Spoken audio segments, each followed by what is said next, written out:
how far did you have to dig to get into that mindset of his? An FBI agent in Boston told me that John was a bit of a chameleon, that he was whoever he needed to be with whoever he was with, which is true of me as well.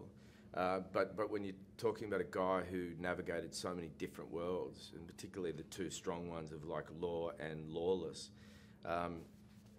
it was an interesting experience. And the whole kind of House of Cards crumbling aspect of the movie too created these sort of great scenes and these great combative sort of moments in the movie that was just such a gift as an actor, you know. So the research I did was whatever I could cobble together from footage I had of him and stories that were told to me.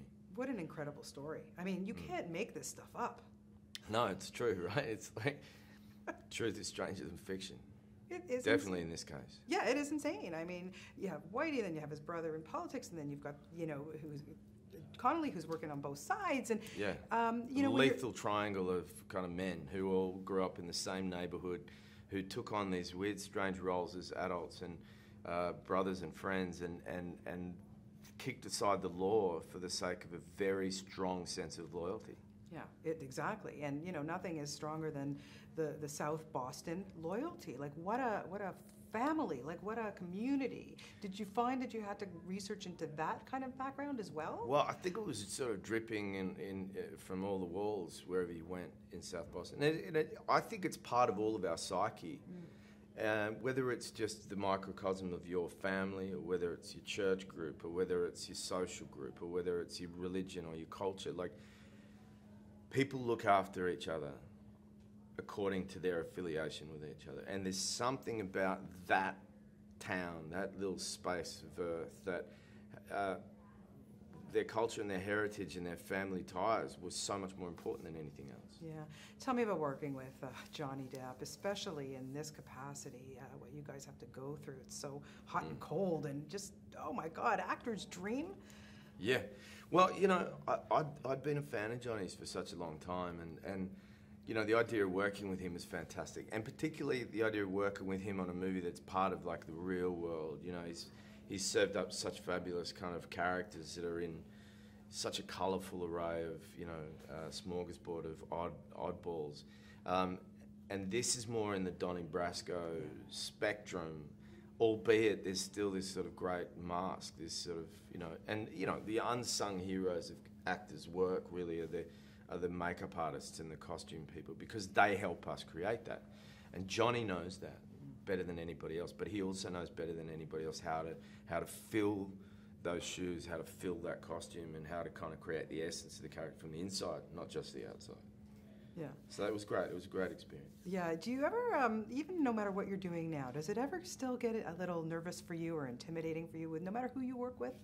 No, I don't get scared about who I'm working with. I don't get like nervous as in like it affects the work in a negative way, because it's like, you know, I see it as like, you know, you go to have a game of tennis, and if we're going to play tennis and I find out you're terrible at tennis, I'm like, I don't really want to play with you, because, you know, it's not going to be fun. But when you find out you're about to play tennis with someone who's better than you, it's like, this is going to be good. I'm going to learn something from this. So, you know, I don't get terrified. I think I get more excited, and that makes for a much more interesting experience, I think. Yeah, and then you look at the rest of this cast too, and just tell me a little bit briefly about working with somebody like Benedict Cumberbatch. Wow. I went and saw Benedict in Hamlet on my way to Venice. Fantastic. I think the guy is excellent. I think Jesse Plemons, Rory Cochrane, Julianne Nicholson, Peter, Corey. I got served all of them, except Dakota's the only one I don't get served up in the movie. But I got to joust with every one of these fantastic actors, and that says a lot about Scott. You know, great director, but actors want to work with him, and he elicits really good performances out of people that we already know are good. Yeah, oh yeah, no question about it in this film, for sure. And now that you're an accomplished director, so are you taking things, looking at things differently when you take roles? Is it hard for you now to pull back the director part of you? No, I mean, I think I'll just be a better behaved actor when I'm on set for somebody else, knowing the challenges a director has to go through, knowing how challenging that chair is to sit in.